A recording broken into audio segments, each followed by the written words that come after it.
Shelly, all you. Okay, hello friends. I'm so glad you all could join us tonight. We are making creamy broccoli Alfredo. So hopefully you have all your ingredients laid out there for you. And I'm gonna I've got my camera going in one spot and then my zoom's kind of on a different. So if you see me looking back and forth, that's what I'm doing. But I'm gonna try to show you a little bit on what I've got laid out here. So I've got all my ingredients. Hopefully I won't make you too dizzy and I'll try to move this slowly. All of the equipment, the kitchen appliances and stuff that I would need to make this particular dish happen. And then I'm gonna go ahead and keep this hopefully angled to a position that you can see me or see my cooking, I should say. And if at any point this doesn't seem like it's where it needs to be, just holler at me and we can readjust that. Okay, so first thing that we need to do is work on our garlic, and we're gonna get that all prepared in our saute pan, and then we're ready to start adding additional ingredients.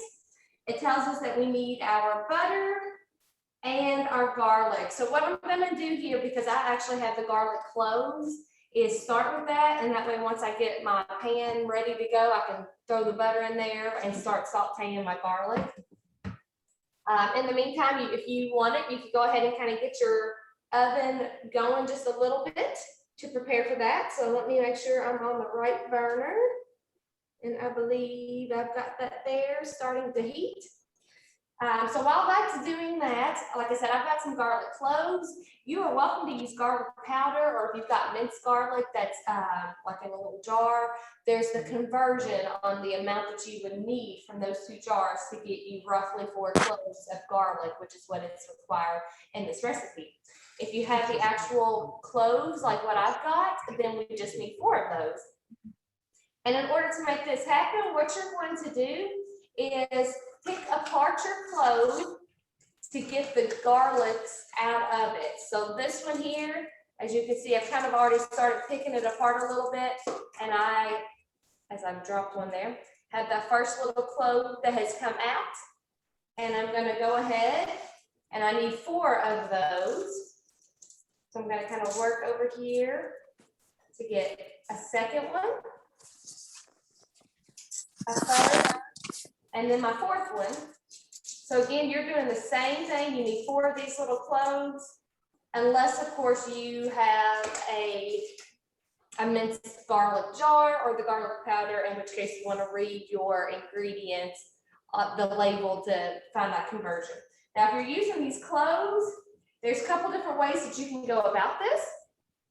One is you can use a knife to kind of get that extra oniony type film off of there. And a way to do that, okay, and I just dropped one. These are hard to hang on to, and maybe it's just me being klutzy, but hopefully you guys are getting better about that than I am. So what we want to do is kind of lay your garlic clove down. Make sure you can see that. Move this aside, make sure you can see that good. And then you want the blade end away from you. And what you do is let the knife kind of on there. And then we're just gonna give it a hard little thump with our hand to crack that open. And so you hear that fun pop, and then all you do is peel away those layers of that oniony type substance, and then we're left with just the garlic clove. And you can kind of peel off the little edges if there's any extra little stringy parts.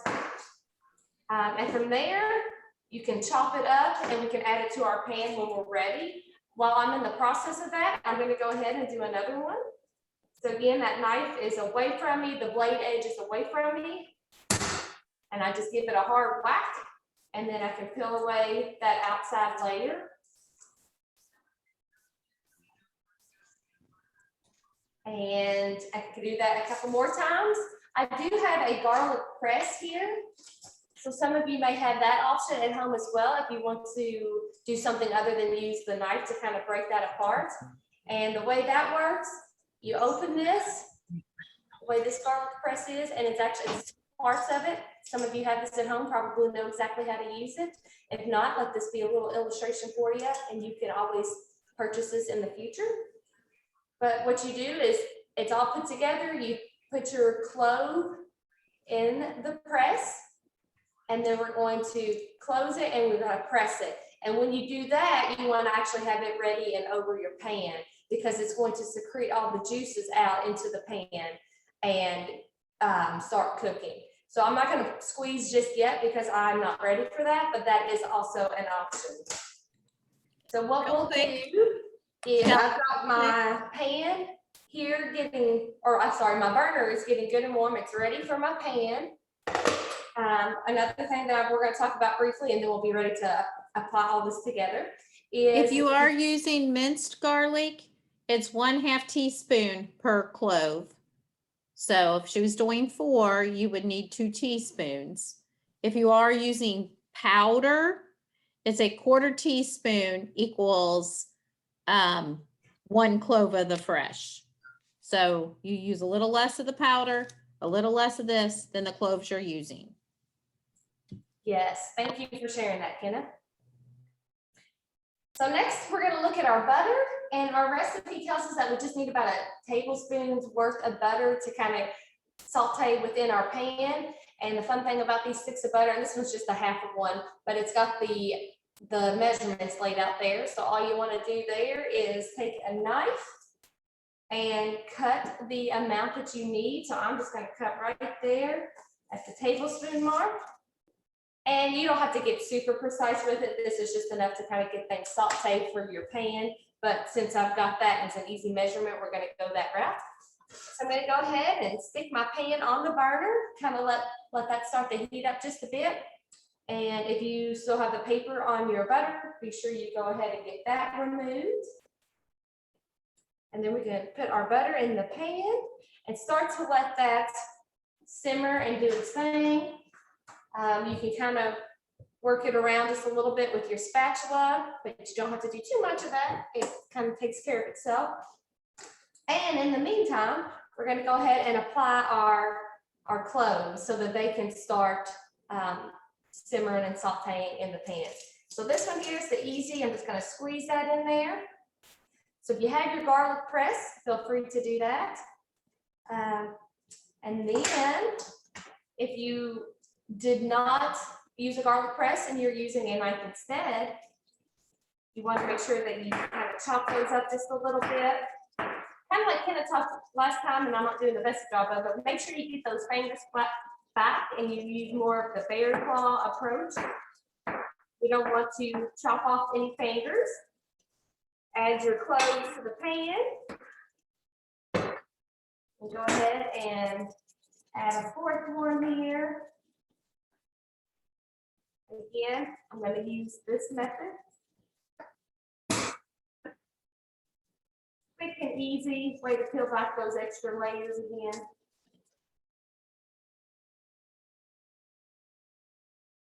And this here, we're only going to let them saute for, I think it says about a minute, so not real long.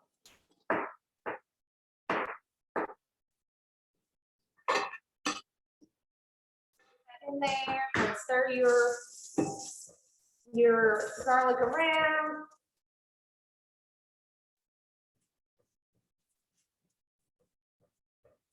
And it's kind of just enough to cook the flavors in there, but we're not going to let it overcook. And the next step that it tells us is that we're going to add our chicken broth and our milk.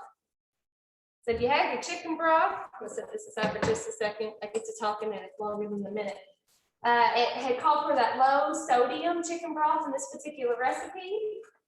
And looks like we need 1.5 cups. So this is where we're going to use our liquid measuring cup. And we're going to fill to the 1.5 cup mark.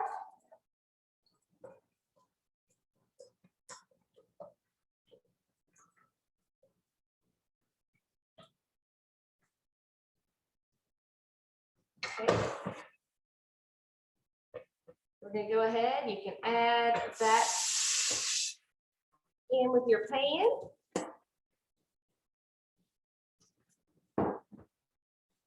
And then what's our next thing? We have another liquid ingredient, I believe. Looks like we have some milk to add. And it calls for 1 cup of milk, if I remember right. Yes, let's see that. The recipe here says low-fat milk. So going to the 1 cup mark here. And go ahead and add that in.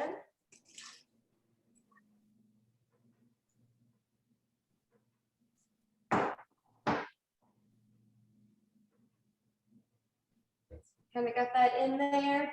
Let's see where we're at. So we had our pan on medium-low heat. Now that we've added those 2 things, we can also go ahead and add our pasta, and then we can increase our heat. Now for this recipe, we're making fettuccine. I don't know if this shows backwards on the screen, probably with the writing, but I've got a fettuccine box here.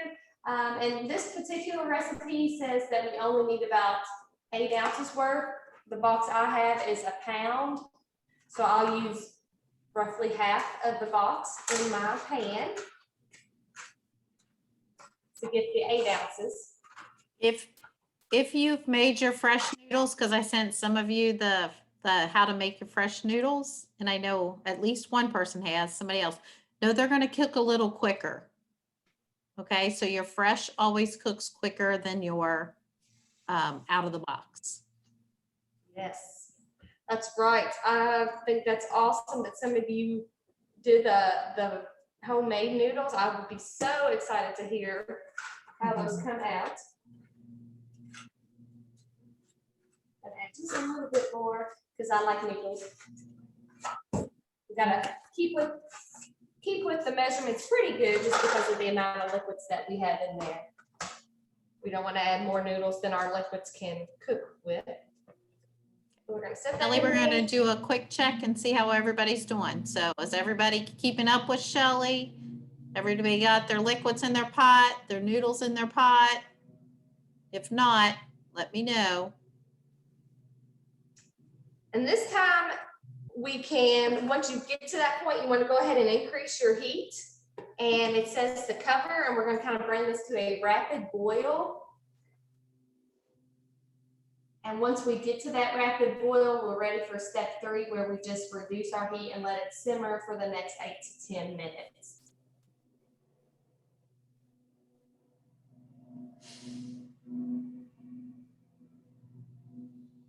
So this is a little bit different of a way than you might cook pasta or make Alfredo in the past, because you're doing it all in the same pot. You're not going to like cook your pasta separate.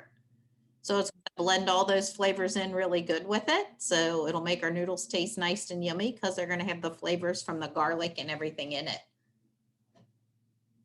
So that's a good thing.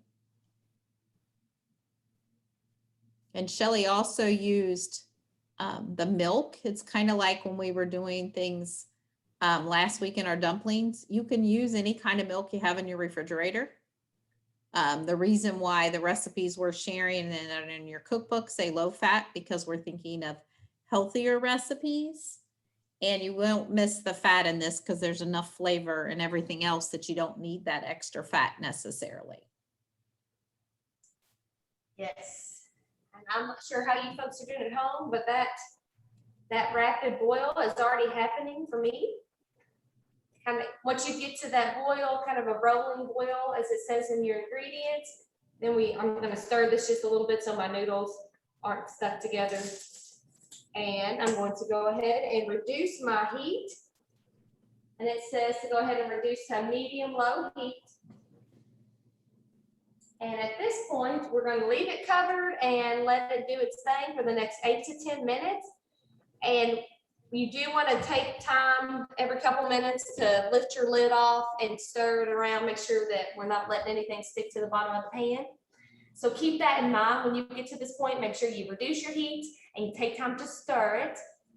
I'm going to turn it over to Kenna here in a bit. I think she's got a video she wants to show us, but make sure you don't forget to go back and stir your pot while you watch some of that. Right. You want to keep track of your pasta so it's not clumping or sticking together. So make sure you stir it And make sure you also know if you're using fresh noodles, they're going to cook up a lot quicker than the ones Shelly has in it.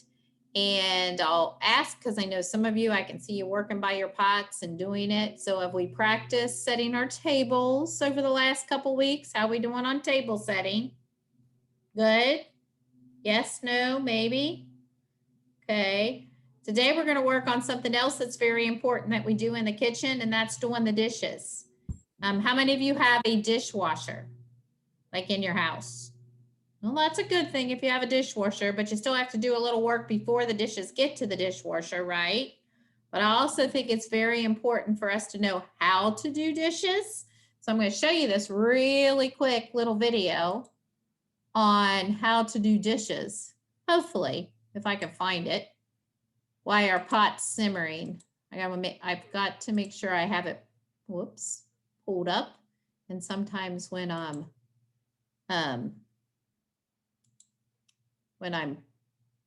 let me get it up and ready to go, which I thought I had. And then we'll talk about it after I'm done, unless Shelly's going on to that next step pretty quick. But this part, it's very simple. It's very short, but I want to go over some key points at the end on what she was doing. So pay attention.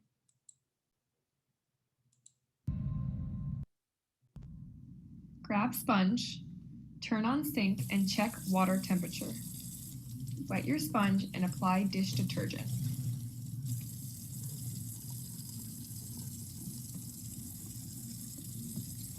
Lather the sponge with water and hands until soapy. Grab a dirty item from the sink and rinse it first. Use your sponge to scrub the front, back, and all sides of the item.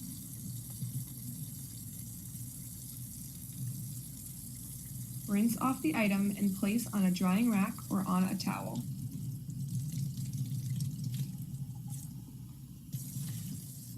Repeat these steps for all the dirty items in your sink.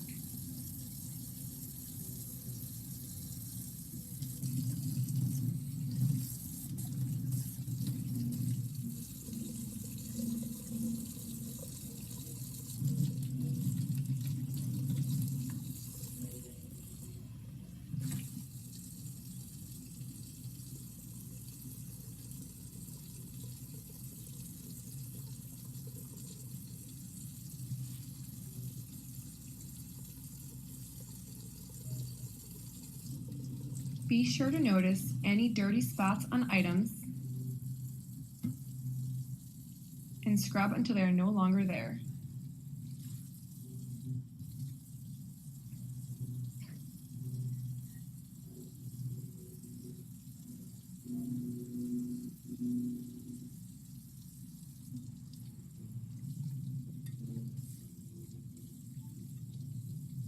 Turn off the water and put your sponge away. So that was a very simple video on how to do wash dishes, but how many of you wash dishes like that? How many of you usually fill your whole sink with soapy water and then do all your dishes? Yeah. Now the one reason why they don't whoops, I gotta stop something. Sorry, hold on a second. You might not have heard that, but I heard it.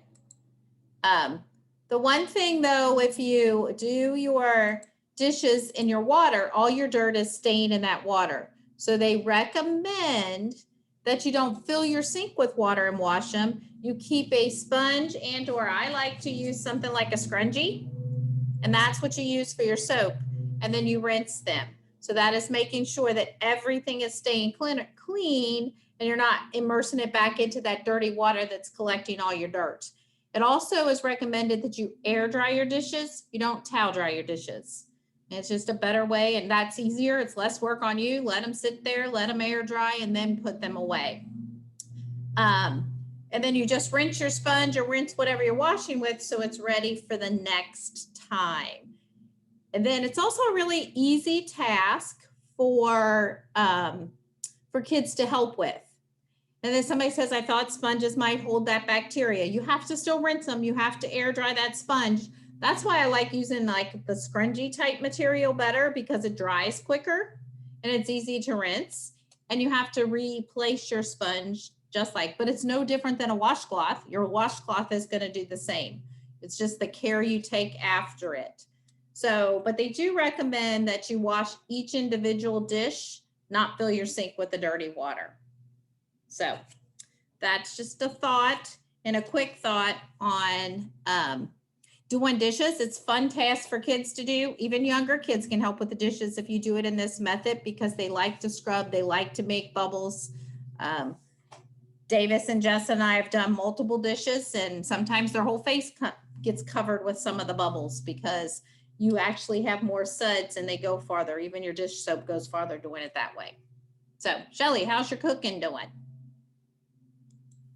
Going good. I am stirring occasionally. If you have forgotten that, go ahead and take a moment to pick up your lid and stir your noodles around just a bit. Let's see, I was trying to keep up with the time. I think we are getting real close to that 8-minute mark. I know our recipe encourages the 8 to 10 minutes to kind of let these noodles soften. I did read a comment of somebody, they were wasting way too much water. I will tell you an easier way to do that too is if you get your soapy and going, get everything sudded and washed first and then rinse it all at the same time. So it's up to you. It's just, your dishes tend to get a lot cleaner when you do it in that method. It's the best way to wash dishes, or so that's what they recommend. Even your dishwasher, you need to, they kind of has that same method. You're rinsing everything off before you're putting it in. Very good. Okay, well, the next thing that we have on our recipe here tells us that we get to add the broccoli, which is my favorite part of this whole recipe. And it calls for 12 ounces of frozen broccoli. Now I have a larger bag than what I need, so I won't use this whole thing, but if you've got just the right amount, if you've got one of the 12-ounce packages, feel free to dump the whole thing in there. And then we're gonna continue to let it cook.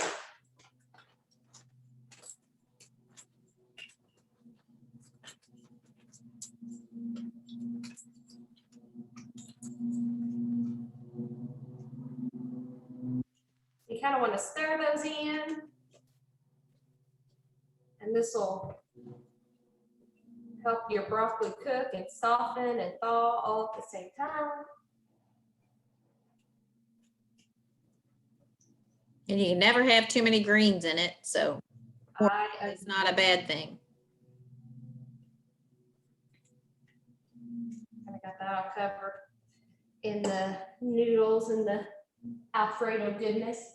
It tells us at this point, once you have added your broccoli, that you can leave your pan uncovered, and we're just going to continue to let it cook. Now, in a small bowl, we can start something separate over here to the side, where we're going to combine our cornstarch with some cold water. So I've got, let's see, there we go. I've got my little bowl, and I use a whisk. You're welcome to just probably even use a fork, but if you have one of these handy, that works really nice to go ahead and whisk it all together. And we are looking at the cornstarch ingredients. So if I look up there, it asks for a tablespoon of cornstarch. So I've got my cornstarch, I've got my tablespoon here. Go ahead and get that measured out. And I'm going to try not to make a mess, but this is ultimately going to make a mess. Maybe not.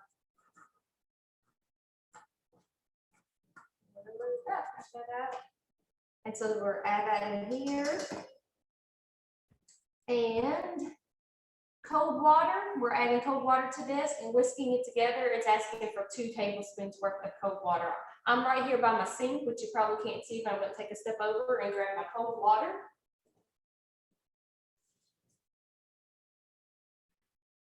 And I'm adding in that one, and I've got to go back for my second tablespoon.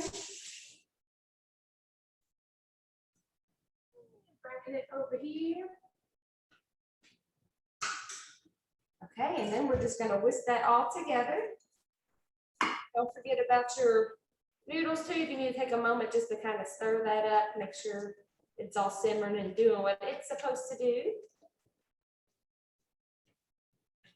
You should really see the juices disappearing a little bit, and they're not really disappearing, they're just soaking into your noodles and helping thaw out your broccoli. But then you can whisk together your cornstarch and your water here.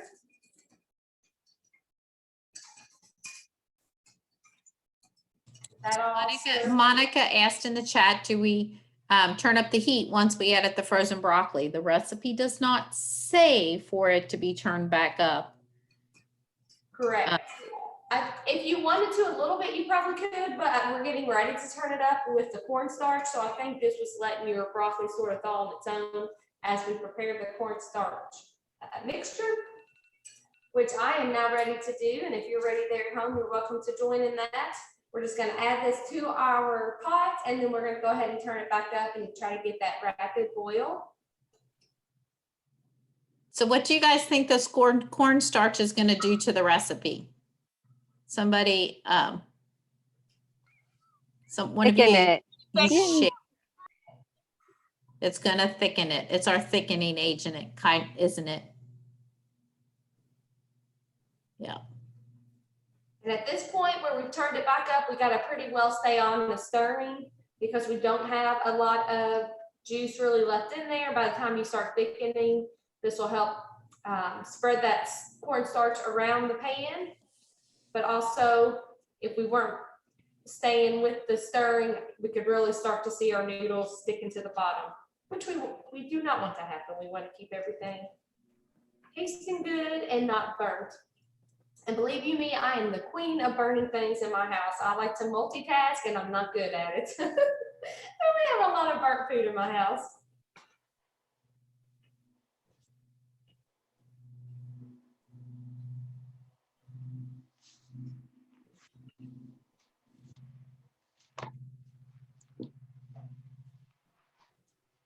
So in the recipe that Shelly is preparing, if you follow it just as it is, a serving size is going to only have about 210 calories.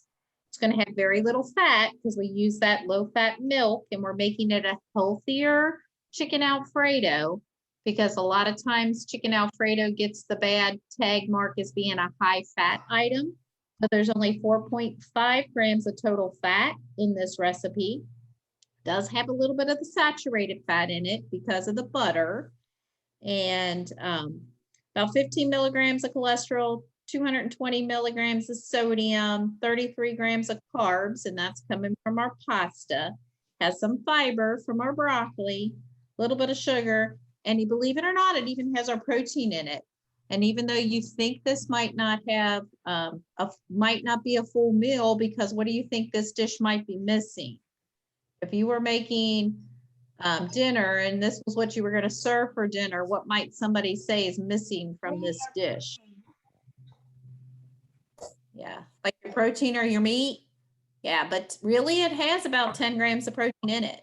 So it still has everything you need for a meal, but you could always add a little chicken or serve it with chicken. Oh yeah. That would be good too. Yes, it would. So I kind of went ahead and cut the heat off on mine. I'm pretty well where it needs to be. It's thickened nicely.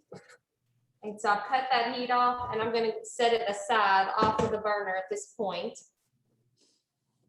And it looks like we have one more thing that we need to do. And if you look at that, on number 5, last step is to add the Parmesan cheese. And once you measure this out, add it to your pan, then you can stir it and it is ready to eat. It's hot and ready to go. We need, looks like 1/3 cup of our grated Parmesan cheese, which you can use. I'm going to go ahead and finish out this one. And I may have to use a little bit more. I bought another one because this one may not quite get it. So I'm going to add it over here. Let me move my pan so that you can see it better. Kind of off the burner there. So I'm going to add that all in here. And I've got another one here that I will open and add.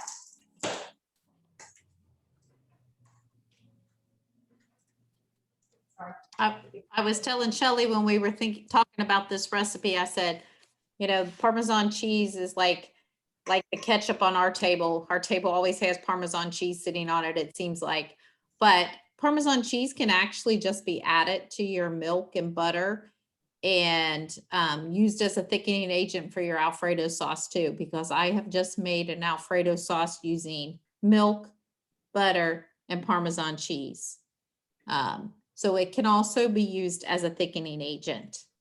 And then if like a creamier kind of Alfredo than you might be making, another trick that Kenna sometimes adds to her homemade Alfredo is a little bit of cream cheese, because that can creamy it up a little bit, and you can buy low-fat cream cheese as well. And I've also been known to put some sour cream in mine as well.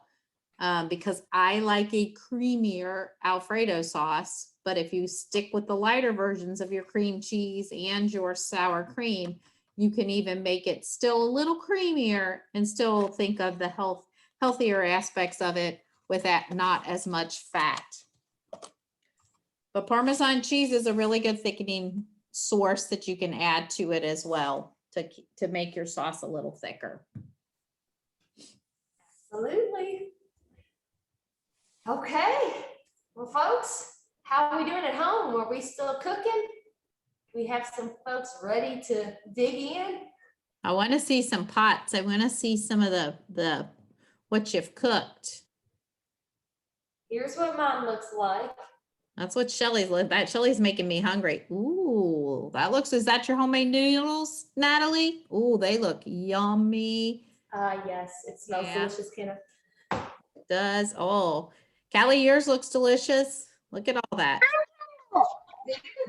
Very good. Everybody's looks good. We have ours. They're still resting, and then we're gonna make them out in our thing, and then put them in the pot. We didn't make ours ahead of time. There you go. Yep. I just thought it would be fun because maybe a lot of you have never made homemade noodles before, and it's a really quick, easy recipe to make homemade noodles with. That's why I told Shelley I was going to send it out to you guys to where maybe you could make some of your own noodles if you chose to. You don't have to. Hopefully you realize this recipe goes a lot quicker than the one we made last week. And really, if you served it, put a little of that shredded chicken in it, similar to what we used last week, you have a full meal, serve it with some fruit, and you're good to go.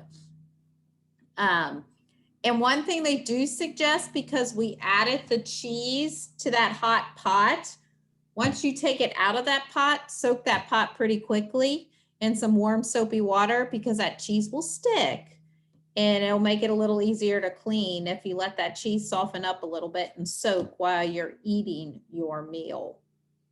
And this is a great meal to even use as, you know, when you have your leftovers, or if you don't eat it tonight. Somebody in the comments even said you could add tuna to it. That was something that was suggested in the leftovers in your recipe as well. You can add a little tuna and make it a tuna casserole. Add a little bit more milk. You can add your chicken. You can put a little Cajun spice to it. Hannah, that looks good. Does it taste good, Hannah? I see her eating.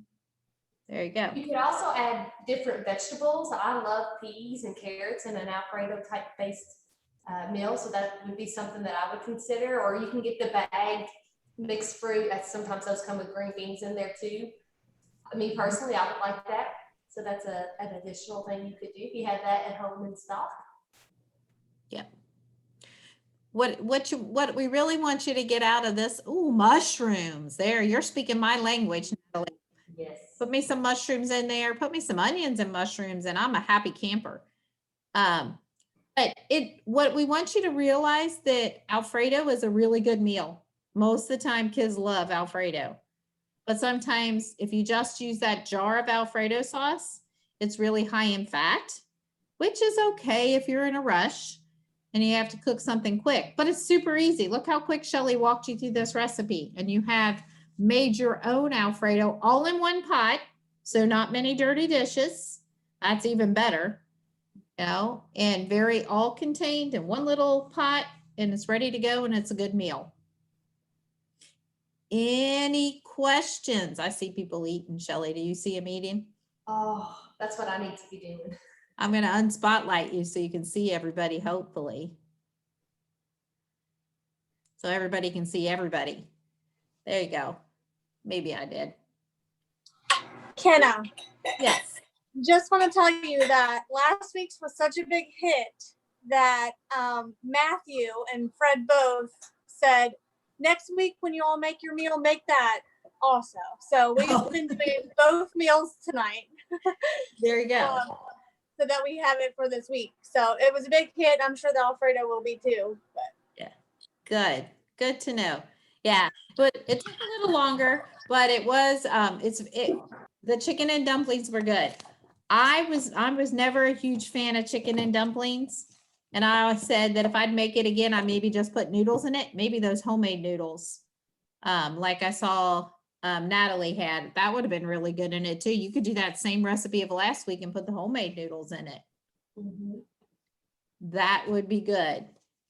This one we knew was going to be a little bit quicker, and we would get you eating supper a little quicker even tonight. But does anybody have any questions for Shelley or I? Well, we're going to keep working on doing dishes and setting our tables and helping in the kitchen. There are a lot of recipes in the book you gave, and we're only doing 4 of them. So be sure to look through all those recipes. Let us know if you do any other recipes that are in that book. It actually even showed you on the second page of the Alfredo, or the page right after, how Shelley was smashing that garlic and things you can do. They show you smashing it with your hand, not a knife, but we think the knife works a little easier.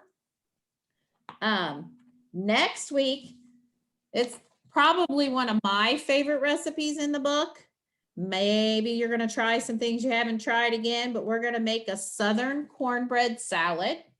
We want to make sure that prior to the class, you have your cornbread already made. And so we want to make sure that baked, your cornbread is baked according to the package directions, which is just one of those little cornbread boxes.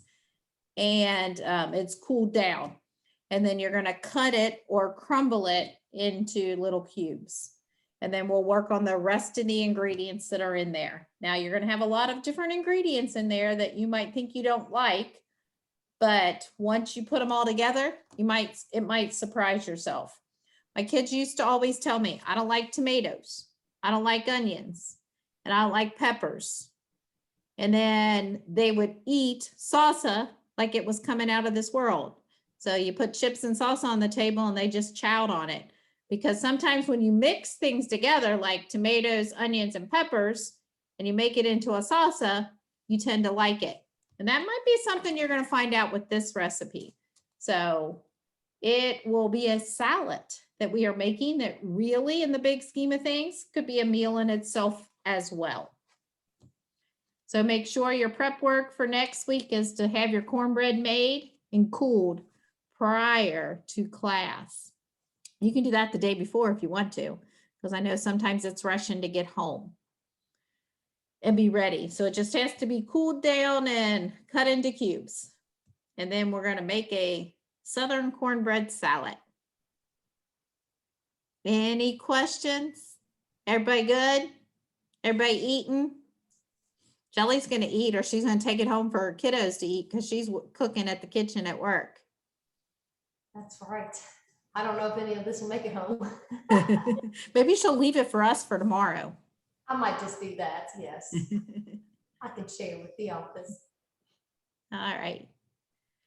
All right, I'm assuming everybody's good. So enjoy your chicken Alfredo. We will see you guys next week.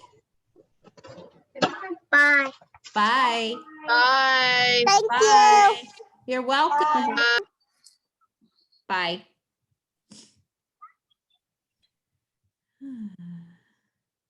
All right, Shelley, I'll send out the link. Sounds good. A few more text me and said they would have to watch the video. One of them had a soccer game and somebody had something else. So Right. Good. Yeah, I know we're gonna get into that. Roman's at a game right now too. It's just that Yeah. time of the, Oh, I should have told him to go ahead and cook their bacon.